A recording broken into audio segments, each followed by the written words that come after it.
আজকের গল্পের শুরুতে আমরা নাসার কিছু অ্যাস্ট্রোনটসকে দেখতে পাই যারা মার্স অর্থাৎ মঙ্গল গ্রহে অ্যাসিডালিয়া প্ল্যানিচিয়া নামের জায়গায় কিছু রিসার্চ করছিল।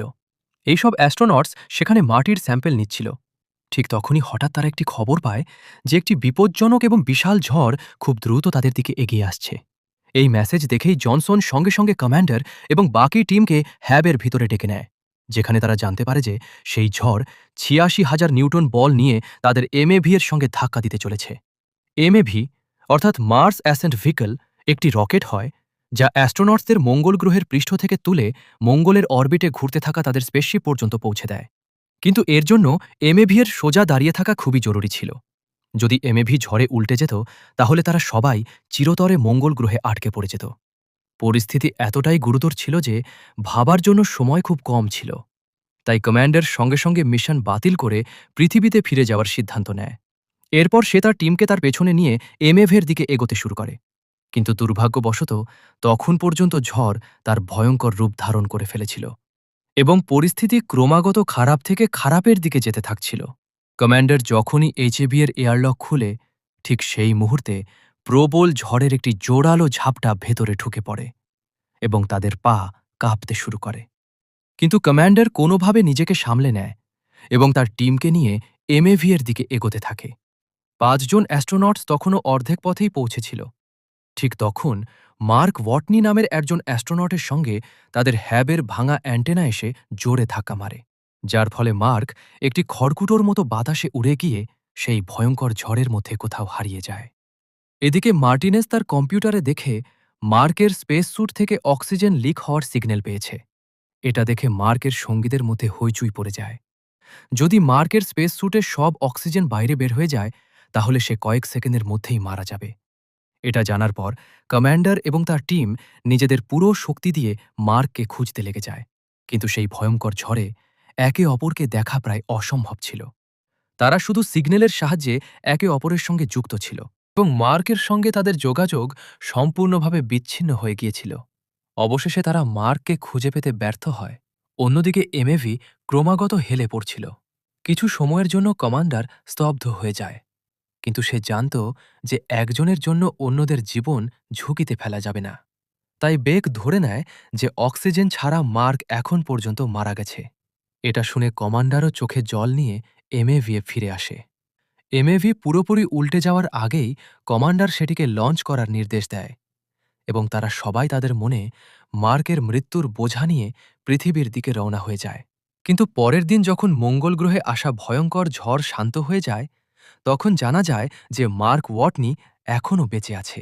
সেই অ্যান্টেনার তার তার স্যুট ভেদ করে তার শরীরের ভেতরে ঢুকে গিয়েছিল, কিন্তু রক্ত এবং সেই তার মিলে তার স্যুটের প্রেশার স্থির রেখেছিল এবং অক্সিজেন লিক হওয়া থেকে বাঁচিয়ে দেয়, যার কারণে তার প্রাণ বেঁচে যায়।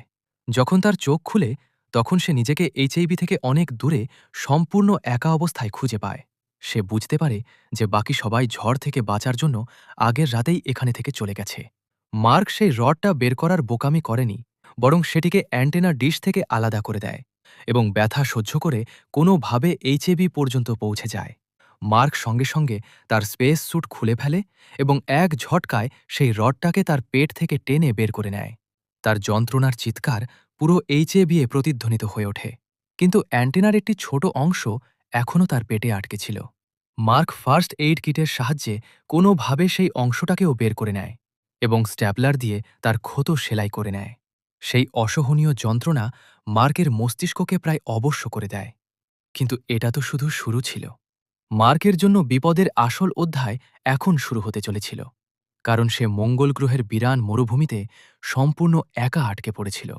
যে ডিশের সঙ্গে মার্ক ধাক্কা খেয়েছিল সেটা একটি কমিউনিকেশন স্যাটেলাইট ডিশ ছিল, যা এখন পুরোপুরি নষ্ট হয়ে গিয়েছিল।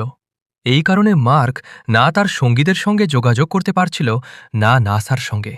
এবং যদি ভাগ্যক্রমে তার যোগাযোগ নাসার সঙ্গে হয়ে যেত, তাহলেও মঙ্গল গ্রহ পর্যন্ত সাহায্য পৌঁছাতে নাসার কমপক্ষে ৪ বছর সময় লাগত।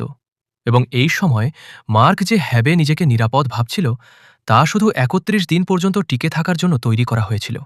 যদি তার আগেই অক্সিজেন মেশিন খারাপ হয়ে যেত, তাহলে মার্ক দমবন্ধ হয়ে মারা যেত। যদি ওয়াটার রিসাইক্লার অর্থাৎ পানি পরিষ্কার করার মেশিন খারাপ হয়ে যেত, তাহলে সে তৃষ্ণায় মারা যেত। কিন্তু যদি কোনোভাবে এইচএবি বেশি দিন টিকে থাকত এবং কোনো দুর্ঘটনা না ঘটত, তবুও মার্কের কাছে এত খাবার ছিল না যে সে 4 বছর বেঁচে থাকতে পারে। এখন সব দিক থেকেই মার্কের মারা যাওয়া প্রায় নিশ্চিত মনে হচ্ছিল। এই ভেবে সে হতাশ হয়ে পড়ে। সে এইসব কথা তার কম্পিউটার জার্নালে রেকর্ড করে এবং শেষ পর্যন্ত মৃত্যুর অপেক্ষায় এক জায়গায় বসে পড়ে। পরবর্তী 2 দিন সেখানে ঝড় চলতেই থাকে। এই সময় মার্ক প্রতিটি মুহূর্তে মৃত্যুর ভয় অনুভব করতে থাকে। সে এখন বুঝে গিয়েছিল যে তার এখানে মারা যাওয়া নিশ্চিত, কারণ তার কাছে পর্যাপ্ত পরিমাণ খাবার এবং পানি নেই এবং নাসার সঙ্গে যোগাযোগ করার কোনো উপায়ও নেই। ঠিক তখনই সে সিদ্ধান্ত নেয় যে সে চেষ্টা না করে এভাবে মারা যাবে না। তাই সে এমন কিছু ভাবতে শুরু করে যা আগে কেউ কখনো করেনি। মার্ক এটি সার্ভাইভাল প্ল্যান তৈরি করে, যেখানে সে ভাবে যে সে নাসার এরিস-4 মিশনের জন্য অপেক্ষা করবে এবং যখন সেটি মঙ্গলে আসবে তখন সে তাদের সঙ্গে ফিরে যাবে। কিন্তু এরিস-4 মিশন লঞ্চ হতে এখনও 4 বছর বাকি ছিল এবং এতদিন বেঁচে থাকার জন্য তার খাবার প্রয়োজন। তাই সে তার কাছে থাকা খাবারের তালিকা তৈরি করতে শুরু করে।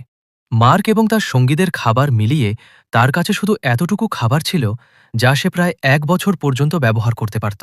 কিন্তু তাকে তো 4 বছর বেঁচে থাকতে হবে। এটা দেখে মার্ক বুঝতে পারছিল না এখন কি করবে।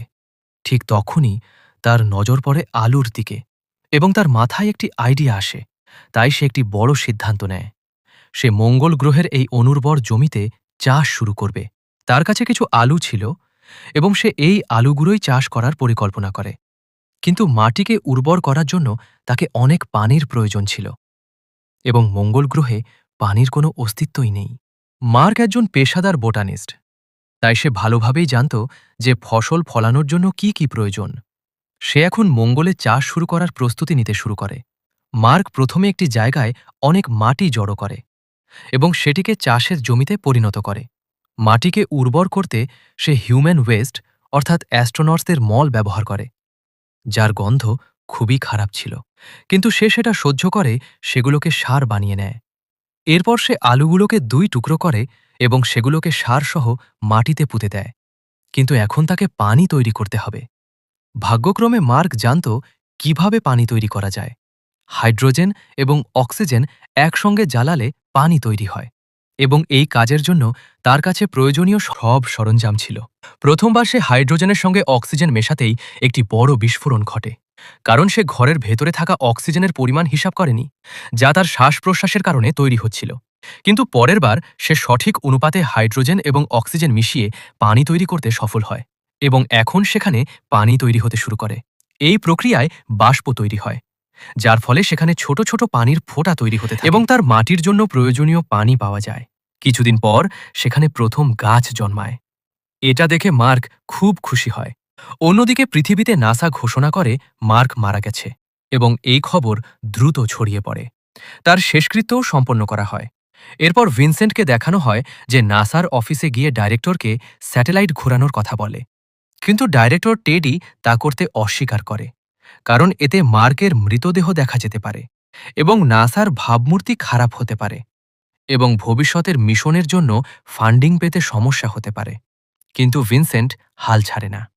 সে মিন্ডি পার্ককে কোঅর্ডিনেটস পাঠায়। মিন্ডি একজন স্যাটেলাইট এক্সপার্ট।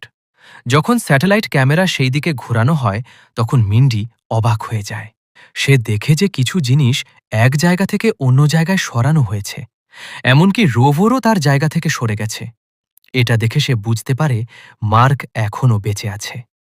সে সঙ্গে সঙ্গে ভিনসেন্টকে জানায়।